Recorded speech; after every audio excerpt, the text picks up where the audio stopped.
평생 하나님을 섬기고 살면서 여러분이 가장 중요하게 여기는 신앙의 가치가 무엇입니까? 라고 누군가 여러분에게 이런 질문을 던졌을 때 여러분 마음속에 어떤 대답이 있으십니까? 이 대답을 확신 가운데 가지고 살아가는 신앙인과 그렇지 않은 종교인의 그 신앙의 결말은 당연히 확연히 다를 것입니다. 오늘 여호수아가 신앙의 여정을 마무리하면서 이스라엘 백성들에게 전달하고자 하는 메시지를 24장에서 우리가 볼 수 있습니다. 이 말씀을 준비하면서 저에게도 참 많이 은혜가 되었고, 그래서 이 준비한 은혜를 여러분께, 성도 여러분과 함께 나누고자 합니다. 여호수아기 1장에 가보시면 처음에 이렇게 시작합니다. 주의 종 모세가 죽은 뒤 주께서 모세의 섬기는 자 눈의 아들 여호수아에게 말씀하여 이르시되라고 이렇게 시작을 하고 있습니다. 즉 여호수아가 새로운 모세인 것처럼 성경에서 설명을 하고 있는 거예요. 여호수아는 모세의 후계자로서 히브리 사람들을 이제 가나안 땅으로 잘 인도한 훌륭한 지도자였습니다. 그에게 주어진 임무는 이제 요르단 강을 건너가서 그때 여호수아의 나이 84세였는데 그곳에 건너가서 가나안을 또 정복하고 그들과 싸우고 다 모두 제거를 한 이후에 12지파들에게 땅을 나눠주는 일, 이것이 그에게 주어진 임무였어요. 여호수아에게는 바로 그 과정 전체가 기록이 되어 있습니다. 크게 이 여호수아에게는 4가지 구조를 갖고 있는데요. 1장에서 5장까지는 여호수아가 이스라엘을 이끌고 가나안을 가는 그 과정이 나와 있고 6장에서 12장까지는 이제 가나안 족속들과 전투하는 내용들이 잘 기록이 되어 있습니다. 그리고 13장에서 22장까지는 여호수아가 이제 승리를 한 이후에 땅을 12지파들에게 나눠주는 내용이 나오고 23, 24장에서 이제 마지막 설교를 하는 내용이 나옵니다. 2장 이후부터는 여호수아의 행동이 출애굽기부터 신명기까지 기록된 모세의 그런 모습과 많이 흡사하게 됩니다. PPT가 나오는데요. 모세와 여호수아를 비교하는 것을 보시면 모세가 가나안 땅을 정복하기 전에 가기 전에 정탐을 먼저 보내잖아요. 12명의 정탐꾼을 보냈는데 여호수아도 마찬가지로 여리고 정복하기 전에 2명의 정탐꾼을 보내게 됩니다. 또 모세가 홍해를 갈라 바다 가운데 길을 만들어서 이스라엘 백성들을 이끌었잖아요. 그런 것처럼 여호수아도 요르단의 강물, 그 강물의 폭이 1.6km 정도 되고 유속은 16km 정도 된다고 성경학자들이 이야기를 합니다. 그곳을 그 가운데 길을 만들어 이스라엘 백성과 함께 여리고를 똑바로 바라보고 건너간 일이 또 기록이 되어 있습니다. 이집트 탈출 직전에 유월절을 기념한 일이 모세를 통해 있었고 마찬가지로 여호수아도 요르단을 건너간 이후에 길갈에서 유월절을 지키게 됩니다. 그리고 모세가 호렙산 떨기나무 사이에서 주님을 만나게 되죠. 그때 주님께서 이렇게 말씀하십니다. 내가 서 있는 곳은 거룩한 땅이니 내 발에서 신을 벗으라. 모세는 이렇게 살아계신 거룩하신 하나님을 인격적으로 만나고 두려움과 떨림 가운데 이스라엘 백성들을 잘 인도해야겠다라는 그런 마음의 결단을 하고 그 사명을 잘 감당하게 됩니다. 마찬가지로 여호수아도 여리고 근처에서 주의 군대대장, 이 주의 군대대장은 히브리서 2장 10절에 따르면 바로 예수님을 가리킨다고 볼 수 있습니다. 그 주의 군대대장이 나타나서 모세에게 했던 말씀과 동일한 말씀을 해 주십니다. 여호수아 5장 15절에 내가 서 있는 곳은 거룩하니 내 발에서 신을 벗으라 라고 말씀을 해주세요. 여호수아는 그 군대대장, 주의 군대대장의 이야기를 듣고 이 전쟁이 가나안 족속과 이스라엘 민족 사이의 어떤 전쟁이 아니라 바로 하나님께서 이끄시는 전쟁이구나라는 걸 깨닫게 되고 내가 어느 편에 설 것인가를 중요하게 여기고 이제 그 자기에게 주어진 사역을 신실하게 감당하게 됩니다. 모세가 그의 손을 들어서 하나님의 지팡이를 올려서 아멜렉 족속을 패배시키죠. 마찬가지로 여호수아도 이제 아이성과의 전투 가운데 자기 창을 들어서 아이성을 가리키면서 그 모세가 했던 것처럼 비슷한 역할들을 또 했었습니다. 마지막으로 모세가 죽기 전에 모압 평지에서 이스라엘 백성들을 향해서 고별 연설을 했는데, 여호수아도 죽기 전에 세겜에서 이스라엘 백성들을 향해서 고별 연설을 하게 됩니다. 오늘 여호수아 24장에는 바로 그 여호수아의 마지막 유언이 담겨져 있습니다. 하나님의 사람이 평생을 하나님을 섬기고 살다가 이제 죽기 전에 고별 메시지를 전한다고 한다면 그가 가지고 있는 하나님에 대한 신앙관, 가장 중요한 가치관을 분명히 말할 것입니다. 그가 전달하고자 하는 핵심적인 메시지는 주를 두려워하며 순전함과 진실함으로 그분을 섬겨야 된다.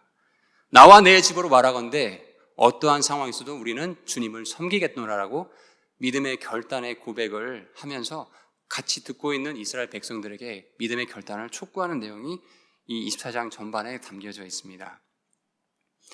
오늘 역사의 주관자이신 하나님을 순전함과 진실함으로 섬기라라는 이 제목으로 여호수아의 고별 메시지를 통해서 이스라엘의 역사의 주관자이신 하나님께서 어떻게 그들을 이끌어 주셨는지, 그리고 섭리 가운데 이스라엘뿐 아니라 오늘날 저와 여러분의 이 삶까지 주관하신 하나님께서 우리 삶을 어떻게 인도하시고 바로 그 하나님을 그러면 우리가 어떻게 섬겨야 되는지 이런 은혜를 함께 나누고자 합니다. 먼저 1절에 가보시면 여호수아가 이스라엘의 모든 지파를 세겜으로 모으고 이스라엘 장로들과 그들의 우두머리들과 재판관들과 직무 수행자들을 불렀다고 기록이 되어 있습니다. 여호수아가 고별 메시지를 전할 장소로 세겜을 택했는데요.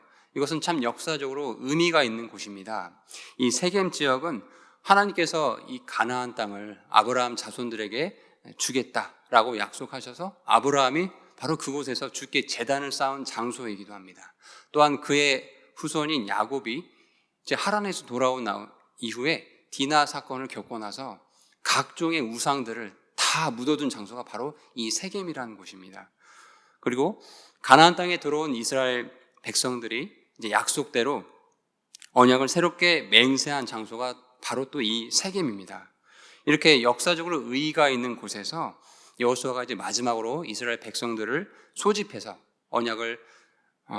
이렇게 언약을 갱신하기로 하기에는 적합한 장소였던 것이죠.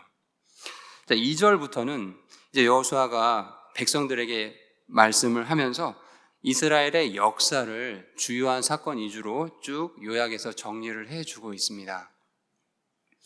여러분, 바른 역사 의식을 가진 사람만이 바른 시민이 될 수 있고 바른 성도가 될 수 있는 것입니다. 그래서 여호수아는 저는 그렇게 판단이 되었어요. 바른 역사 의식이 있어야 하나님을 바르게 섬길 수 있다.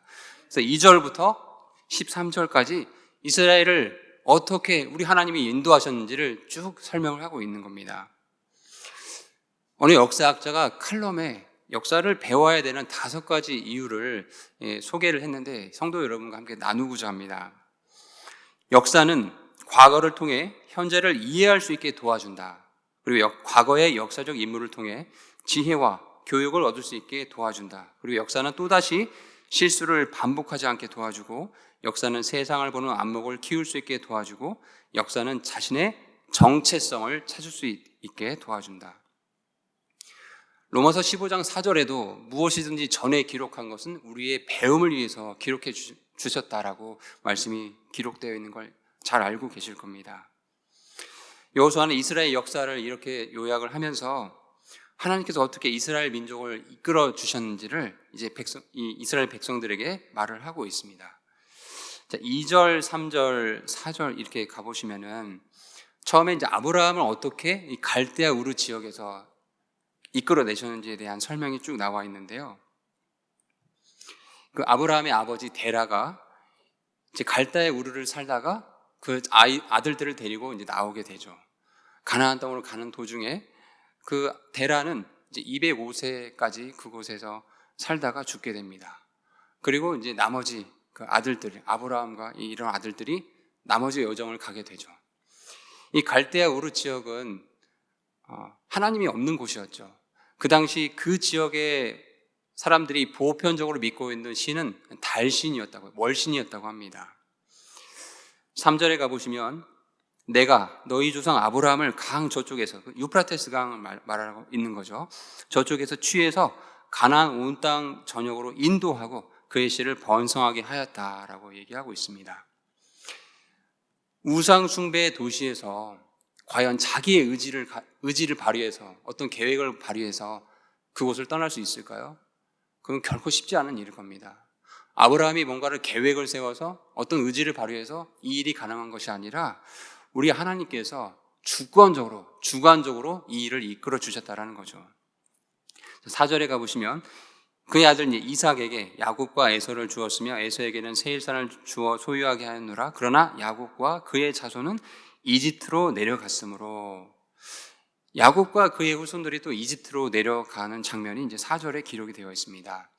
당시 야곱은 하나님의 지시를 받고 이제 이집트로 내려갈 걸 결정을 하게 되는데요. 이것은 일찍이 하나님께서 아브라함에게 주신 약속 가운데 너희 자손들이 이제 이방의 나그네처럼 객처럼 지내게 될 기간들이 있을 거다라는 그 예언의 약속을 이제 성취하기 위해서 이 일이 이루어진 것입니다. 1절에서 4절까지 우리가 쭉 말씀을 살펴봤는데 여기서 좀 주목해서 보셔야 될 표현이 있습니다. 이 PPT에 보시면 하나님께서 여호수아의 입을 통해서 그 이스라엘 백성들에게 말을 전달하실 때 아주 독특한 표현을 쓰세요. 2절 첫 부분에 주 이스라엘의 하나님이 이같이 말씀하신다. 주 이스라엘의 하나님. 이 주 이스라엘의 하나님이라는 표현이 여호수아기에서만 11번이나 사용이 됩니다. 이 동일한 표현이 누가복음 1장 68절에도 나오는데요. 침례자 요한의 아버지 사가랴가 대언을 하면서 이렇게 말씀을 합니다. 주 이스라엘의 하나님을 찬송할지어다. 그분께서 자신의 백성을 찾아오사 구속하시고, 그러면 주 이스라엘 하나님께서 자신의 백성을 찾아오사 구속하신 그 목적이 무엇이냐? 동일한 누가복음 1장 75절에 가보시면 우리가 평생토록 자신 앞에서 거룩함과 의로움으로 두려움 없이 자신을 섬기도록 허락하려 하심이라. 이런 구절들을 비추어 볼 때 이스라엘의 역사의 주관자, 더 나아가 인류 역사의 주관자이신 여호와 하나님이심을, 그것을 기억해야 된다는 걸 강조하기 위해서 주 이스라엘 하나님께서 말씀하신다라는 표현을 여호수아가 특별히 사용한 것으로 보여집니다. 이 PPT 보시면 이제 2절 이후부터 쭉 나오는 내용들을 요약했는데요. 어떤 표현이 눈에 들어오십니까? 제가 일부러 내가라는 표현에 형광펜을 칠해봤어요. 즉 주 이스라엘의 하나님께서 직접적으로 내가 이스라엘을 이끌었고 내가 모세와 아론을 이끌었고 이런 표현들로 계속 반복해서 사용하고 계세요. 5절 이후부터 이스라엘 역사를 간단히 회고하는 내용 중에 영어 원문에 가보시면 내가, I라는 표현이 무려 16번이나 반복해서 사용되고 있습니다. 한글은 좀 그거보다 좀 적긴 합니다. 이것은 무엇을 말을 하냐? 사실 역사의 그 실제 현장 속에서는 사람들이 움직이는 것처럼 보이지만 사실 그 역사의 이면에는 여호와 하나님, 내가 이 일들을 다 주관하고 있는 것이다라는 걸 강조하시기 위해서 무려 16번이나 내가 너희를 위해서 이러이러하게 했노라 라고 말씀하고 있다라는 것입니다. 이집트의 노예였던 이스라엘에게 자유를 주시기 위해서 우리 하나님께서 저와 여러분이 너무나 잘 알고 있는 모세와 아론을 통해서 10가지 재앙을 이집트 사람들에게 내리시게 되죠. 피 재앙, 또 개구리 재앙, 파리 재앙, 또 장자의 죽음에 이르기까지 10가지 재앙을 내리게 됩니다. 또 하나님의 이런 주권적인 인도하심을 보여주는 대표적인 사건이 홍해의 사건이죠. 6절, 7절에 보시면 내가 너희 조상들을 이집트에서 데리고 나왔는데 너희가 바다에서 다다랐을 때 이집트 사람들이 병거들과 기병들을 거느리고 너희 조상들을 추격하여 홍해에 이르렀다. 너희 조상들이 주에게 부르짖기에 내가 너희와 이집트 사람들 사이에 어둠을 두고 그들 위로 바다를 이끌어 그들을 덮게 하였나니 누가 하셨다고 합니다. 누가 하셨다고 합니까? 내가, 여호와 하나님이 내가 이집트에서 행한 일을 너희 눈이 보지 않았냐라고 말씀하고 계세요. 5절, 6절, 7절에 하나님께서 이스라엘을 지금 주권적으로 인도하고 계신다는 걸 계속해서 반복하고 계신다는 겁니다. 하나님의 이스라엘 역사 가운데 주권적으로 개입하시고 그들에게 하나님을 자유롭게 섬길 수 있는 은혜를 베풀어 주신 그 은혜를 우리는 이 말씀 구절을 통해서 보게 됩니다.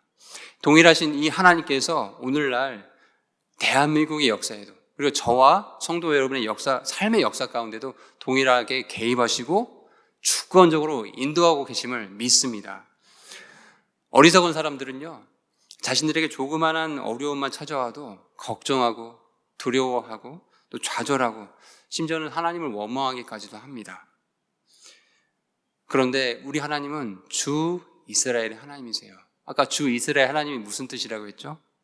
자기 백성을 구속하시는 분이시라는 거예요. 구속하신 이유가 뭐라고요? 거룩함과 의로움 가운데 하나님을 두려움 없이 섬기도록 도와주시기 위해서 그렇게 구속하신 분이시라는 거예요. 대한민국 역사 위기 때마다 또 저와 여러분의 인생에 어려움이 있을 때마다 이 주 이스라엘 하나님, 우리 하나님께서 주권적으로 개입하시고 가장 섭리 가운데 가장 아름다운 방법으로 이끌어주고 계심을 잊지 마셨으면 좋겠습니다.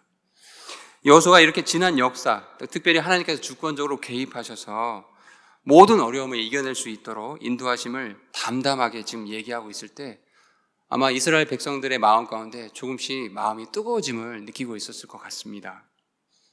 자, 그 이후 8절 이후부터는 가나안 정복 이야기가 나옵니다. 8절 그리고 11절을 같이 볼 건데요. 8절에 보니까 내가 너희를 요르단 저쪽에 거하던 아모리 족속 땅으로 데려가니 그들이 너희와 싸움으로 내가 그들을 너희 손에 넘겨주매 너희가 그들의 땅을 소유하였으므로 내가 그들을 너희 앞에 멸하였노라. 또 11절에 보면 내가 요르단을 건너 여리고에 다다랐는데 여리고 사람들 곧 아모리 족속과 브리스 족속과 가나안 족속과 헷 족속과 기르가스 족속과 히위 족속과 여부스 족속이 너희와 싸움으로 내가 그들을 너희 손에 넘겨주었다. 이 지도에 보시면 대표적으로 강력한 그 두 왕국이 있습니다. 가나안 족속이 7족속이긴 하지만 대표적으로 보시면 이 지도를 잘 보이시죠? 예. 아모리 족속의 두 왕이 있는데요. 헤스본 왕의 시온 그리고 바산 왕 옥, 이름이 한 글자입니다. 네. 이 두 왕은 아주 강력한 사람들이었어요. 특별히 이 바산 왕 옥은 신명기 표현에 가보시면 그가 사용하던 침상의 길이가 9키빗, 그러니까 계산을 해보면 4.1m나 됐다는 거예요. 아주 거인의 장대한 사람이죠. 그런 사람과 싸울 때 과연 이스라엘 백성들이 뭐가 뛰어나서 이겼을까요? 그렇지 않았다는 얘기죠. 또한 아모리 족속도 매우 강력한 족속이었습니다. 아무리 강력해 보이는 군사력 또 시스템이 있다 해도 특별히 이제 여기 나오는 족속들 중에 헷 족속이 있는데 이 헷 족속은 강력한 철기 문화를 또 가졌던 국가였어요. 그러니까 이런 사람의 생각으로는 도저히 이스라엘 이 백성들이 그들과 싸움에서 이길 수 없는 전쟁들이었다라는 거죠. 그러나 하나님의 주권적인 통치 아래에 있다고 한다면 그들이 가지고 있는 강력한 무기도 고철 덩어리에 불과하다는 거죠. 결국 그 땅, 이 강력한 땅들이 이스라엘에서 점령이 되게 됩니다. 그리고 나중에 이 땅을 이제 분배하게 될 때 르우벤, 갓, 므낫세 반지파에게 이 땅들이 주어지게 됩니다. 자, 9절, 10절을 또 보겠습니다. 발락과 발람에 대한 이야기가 나옵니다. 모압 왕 십볼의 아들 발락이 이스라엘을 대적하여 일어나 싸우고 사람을 보내어 부올의 아들 발람을 불러 너희를 저주하게 하였으나, 이 발락, 이름의 뜻이 약탈자 또는 파괴자라는 뜻을 갖고 있는데요. 이스라엘 백성들이 이제 광야에서 가나안으로 가는 도중에 모압 평지에 이르렀어요. 근데 모압의 왕이 발락이 가만히 소식을 듣자 보니까 이스라엘 군대가 아모리 족속들의 행한 일을 듣고 나서 두려움에 떨고 있는 거예요. 그래서 이제 이 발락 왕이 발람을 고용하죠. 이 백성들을 좀 저주를 해줘라. 내가 너에게 좀 필요한 것들 줄 테니 저주를 해라. 라고 이렇게 자기들끼리 이렇게 말 그대로 작당을 합니다. 이 발람이란 대언자라고 부르기도 부끄러운 이 사람의 이름의 의미가 탐닉하는 자, 또 멸망시키는 자라는 의미를 갖고 있는데요. 그는 하나님의 만류에도 불구하고 탐욕의 눈이 어두워서 결국 발락의 제의를 받아들입니다. 발람은 3번이나 이스라엘을 저주하려고 하였지만 그때도 하나님께서 주권적으로 개입을 하세요. 그리고 오히려 이스라엘을 축복하게 만들어 버리십니다. 발람이 이스라엘에게 저주를 하지 못하고 축복하게 된 것은 오직 하나님의 주권적인 개입이 있었다라는 거죠. 결국 이로 인해서 발람의 저주를 통해서 이스라엘을 패망시키려 했던 모압 왕 발락의 계획이 다 무산되게 됩니다. 성도 여러분, 이걸 좀 생각을 해보면 참 놀라운 일입니다. 이방에 그래도 한 나라의 왕이 작정을 하고 모의를 한 거거든요. 그럼 이스라엘 백성들이 이걸 알 수가 없는 일이잖아요. 그럼에도 불구하고 우리 하나님께서 주권적으로 이 일을 개입하셔서 이스라엘 백성, 주 이스라엘 하나님, 자기 백성을 구하시는 그 하나님께서 신실하게 어떤 상황에서도 구해주셨다라는 거예요. 지난 5년간 이 대한민국의 역사 가운데 하나님께서 주권적으로 개입하고 이 어려운 가운데 구원해 주시는 것을 저와 여러분이 경험하고 있었죠. 이 말씀을 보면서 좀 이런 생각들이 좀 들더라고요. 지난 5년간 사회주의 이념에 쩌들어 있던 이 악한 자들로 인해서 교회가 참 위기에 처하고 국가가 또 어려움에 처했었는데 마지막까지 참 우리 성도들의 마음을 녹아내리게 하는 일들이 많았잖아요. 그럼에도 불구하고 하나님께서 주권적으로 개입하시고 이 대한민국 역사 가운데 함께 하셨다는 것에 참 감사를 드립니다. 심지어 이 하나님께서 어떻게까지 이스라엘 백성들을 구하시냐면 12절에 가보시면 내가 말벌을 너희 앞에 보내어 그들 곧 아모리 족속의 두 왕, 아까 두 왕이 있었죠. 헤스본 왕과 시온 왕과 그 바산 오강이요. 그 두 왕 너희 앞에 쫓아내게 하였나니 이것은 너희의 칼이나 너희 활로 한 것이 아니니라. 이렇게 쭉 이스라엘 역사를 여호수아 입을 통해서 하나님께서 말씀하시고 나서 그러니 이제 이스라엘 백성들에게 하나님께서 베풀어 주신 은혜를 너희들이 이렇게 쭉 듣지 않았냐. 그러면서 여호수아가 정말 하고자 하는 얘기를 합니다. 14절에요. 그러므로 이제 주를 두려워하며 순전함과 진실함으로 그분을 섬겨라. 신앙의 결단을 지금 촉구하고 있는 겁니다. 24장에 13절부터 24절까지 또 내용을 다 보시면 참 놀라운 표현이요. 여기서 섬기다, 또 섬기다라는 것과 관련된 표현이 무려 15번이나 반복됩니다. 여호수아가 자신의 인생을 돌아보면서 이 한마디를 남길 때 그 마음이 어땠을까를 한번 생각을 해봤습니다. 40년간 이집트에서 노예 생활을 했어요. 자신의 젊은 시절 다 노예 생활을 했던 거예요. 그리고 40년간의 광야 생활을 했어요. 그리고 근 30년 가까이 편안하게 지낸 게 아니라 가나안 족속들과 전쟁을 치렀어요. 그리고 이제 110세가 돼서 이제 죽음을 앞두고 있는 이 상황에서 자신이 남겨줄 수 있는 신앙의 핵심 가치를 한마디로 요약을 해서 말씀을 해주고 있는 거거든요. 신앙이란 무엇이냐? 한마디로 주님을 섬기는 것이다 라고 강하게 얘기를 하고 있습니다. 문자적으로 그런데 어떻게 섬기라고 하고 있냐면 주님을 두려워하고 순전함과 진실함으로 섬겨야 된다라고 얘기를 하고 있습니다. 이 순전함, 온전함, 또 순수함, 성실함 이런 표현들로 이해할 수 있는데요. 쉽게 말해서 하나님을 섬기는데 다른 잡다한 것들이 섞여지면 안 된다는 얘기죠. 또 성실함, 누가 어떤 사람이 성실하다고 했을 때 우리는 어떻게 생각합니까? 어느 시간, 어느 때에 가더라도 그 사람은 그 자리에 있을 거야. 성실한 사람이니까. 이렇게 표현하지 않습니까?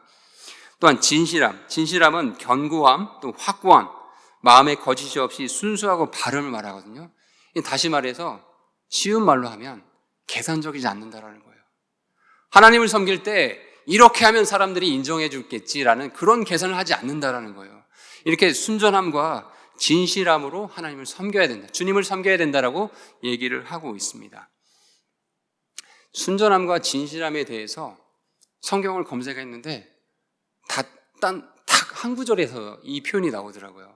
바로 고린도전서 5장 8절입니다. 이 PPT 지금 보이시죠? 바울이 이 고린도 교회에 음행죄를 소식을 듣게 됐어요. 근친상간하는 죄를 범하고도 고린도 교회가 그 성도를 아무런 조치를 하지 않는 거죠. 성도가 그 성도 자체도 회개하지도 아니하고 오히려 우쭐대는 모습을 바울이 보게 되면서 이런 묵은 누룩들을 교회 안에 두면 어떻게 되냐.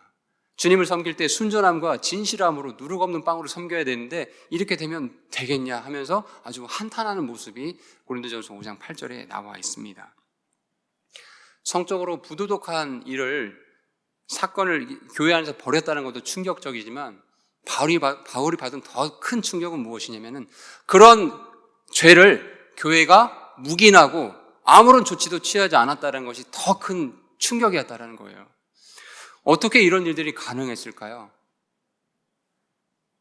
교회가, 그 고린도 교회 성도들이 그 마음 가운데 하나님을 두려워하는 마음이 없었다는 거죠.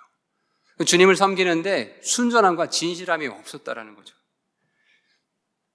하나님 앞에 죄를 지은 그 성도, 또 죄된 모습에 대해서 성도가 가져야 될 올바른 태도가 무엇일까요? 그것은 죄에 대해서 슬퍼하는 것입니다. 애통하는 것입니다. 그리고 회개하는 것이에요. 바울이 이 고린도 교회의 이 음행 사건을 보면서 고린도전서 5장 2절에 이렇게 얘기를 하고 있어요. 어떻게 너희가 이 음행 사건을 보면서 우쭐대고 오히려 슬퍼하지 아니할 수 있느냐라고 한탄을 하고 있습니다. 여호수아도 동일한 얘기를 하고 있어요. 아간의 범죄로 인해서 이스라엘 백성들이 많은 숫자가 죽게 돼요. 그리고 이제 그 일을 보면서 여호수아가 보인 태도도 바울과 같이 마찬가지 태도를 보였습니다. 여호수아 7장 6절 7절에 여호수아가 자기 옷을 찢고 이스라엘 장로들과 함께 주의 궤 앞에서 땅에 얼굴을 대고 엎드려 머리에 흙을 끼얹고 저녁까지 있다가 이르되 슬프도다 오 주 하나님이여 하며 이렇게 통곡의 기도를 올려드리는 내용이 기록되어 있습니다. 주님을 순전함과 진실함으로 섬기길 원하십니까? 그 바탕에 그걸 정말 원하신다면 우리 마음의 바탕에 죄에 대해서 슬퍼하고 애통하고 회개하는 자세가 근본 바탕에 있어야 됩니다. 하나님을 섬긴다 하면서도 순전하지 못하고 진실하지 못한 채 하나님의 눈앞에서가 아닌 사람의 눈앞에서만 보이려고 하는 그런 나의 연약한 모습들이 혹시 발견된다면 주님 앞에 슬퍼하시기 바랍니다. 습관적으로 짓는 죄들, 좀 은밀하게 하나님 앞에 더 나아가지 못하게 짓는 그런 죄들 때문에 괴롭다고 한다면 괴로움으로 끝나는 게 아니라 주님 앞에 슬퍼하고 애통하고 회개로 나아가시면 좋겠습니다.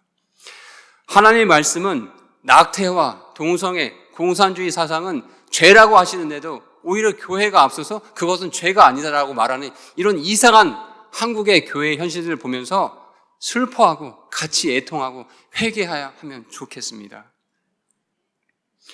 주님을 순전함과 진실함으로 섬기려면 이렇게 죄에 대해서 슬퍼하고 애통하고 회개하는 모습이 반드시 필요합니다. 근데 여기서 멈추면 안 돼요.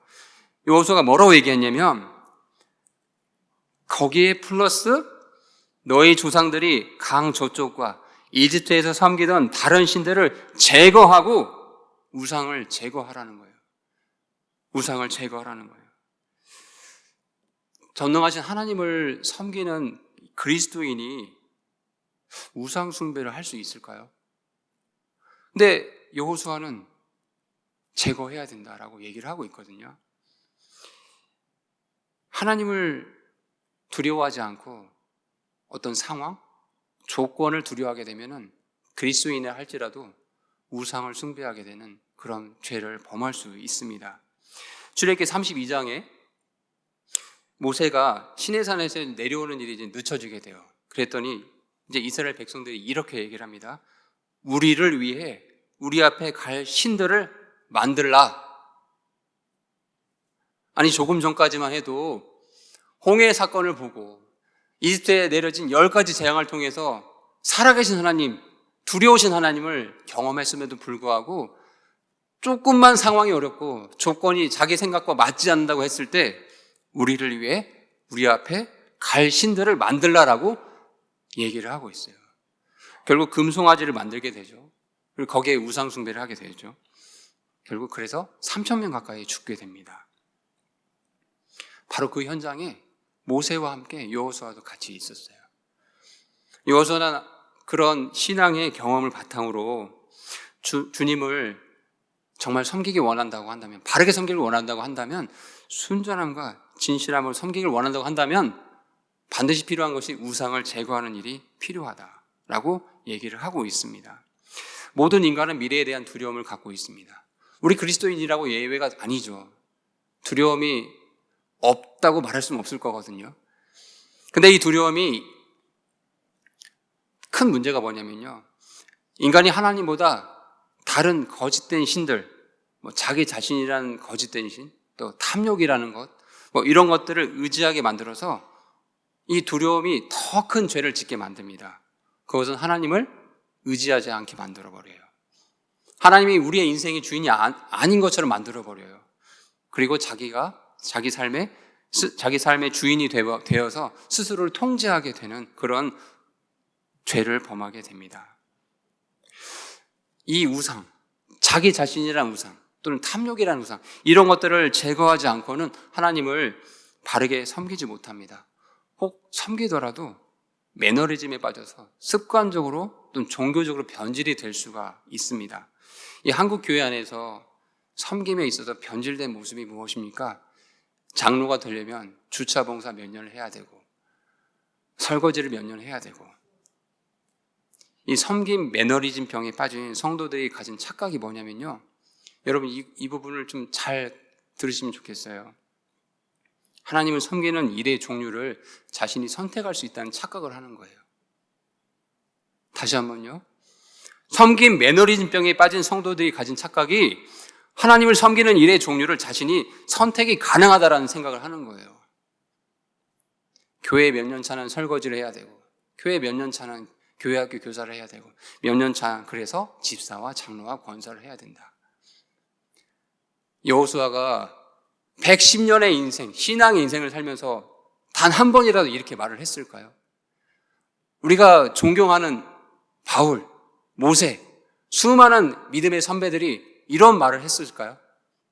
이 섬김 매너리즘병, 그 근본 바탕에는 자기 자신이라는 우상이 있었다라는 거예요. 이걸 제거해야 됩니다. 주님을 섬김에 있어서, 어떤 일을 진행함에 앞서서 그리스도인에게 반드시 필요한 것은 우상을 제거하고 우리 자신을 거룩히 하나님께 구별하는 것입니다. 여호수아 3장 5절에 요르단 강을 건너기 전에 여호수아가 백성들에게 얘기를 해요. 강폭이 1.6km나 돼요. 여기를 건너야 되는데, 자, 우리가 큰 배를 준비하자. 그랬을까요? 수영을 열심히 배워서 건너가보자. 그랬을까요? 여호수아가 백성들에게 요구한 건 너희 자신을 거룩히 구별해라. 하나님께서 온전히 일하실 수 있도록 우리에게 필요한 건 우리 자신을 거룩하게 구별하는 것뿐이다라고 얘기를 해주고 있습니다. 사랑하는 성도 여러분, 이것이 우리의 모두의 고백이 되면 좋겠습니다. 우리의 섬김이 여호수아의 고백처럼 주님을 두려워하는 가운데 순전함과 진실함으로 이렇게 섬기면서 하나님께 영광이 되는 그런 걸 추구했으면 좋겠습니다.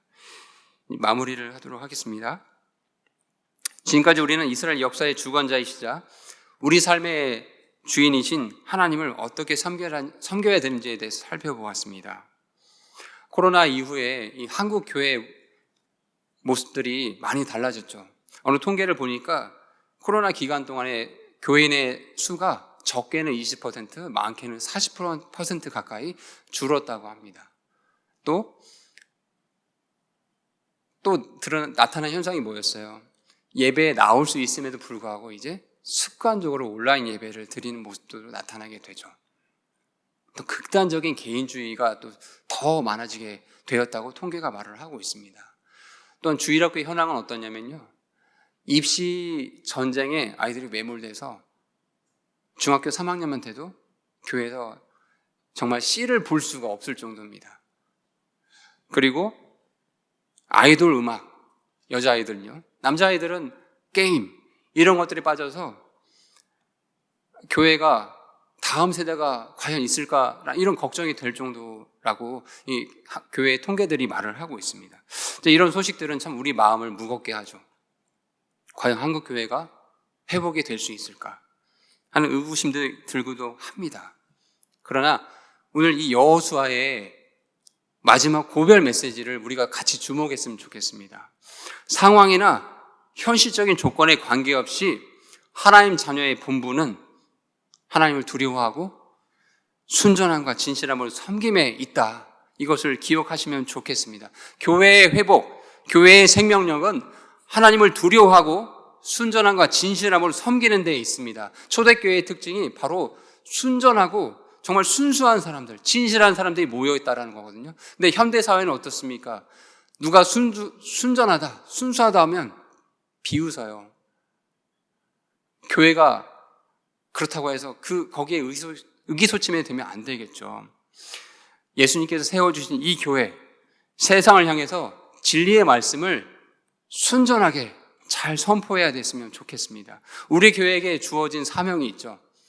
하나님께서 보존해 주신 이 킹제임스 성경을, 또 우리말로 잘 번역해 이 킹제임스 흠정의 성경을 한국말을 쓰는 사람들에게 잘 전달하고, 이제 그분들이 이 바른 성경을 가지고 첫 번째 하나님을 두려워하는 마음을 품고 정말 진실하고 순전한 마음으로 주님을 섬기는 그런 성도가 되도록 그 일에 우리가 미랄이 되어야 될 것 같습니다. 이 일에 모두가 동참하기를 소망합니다. 잠시 기도하고 마치겠습니다.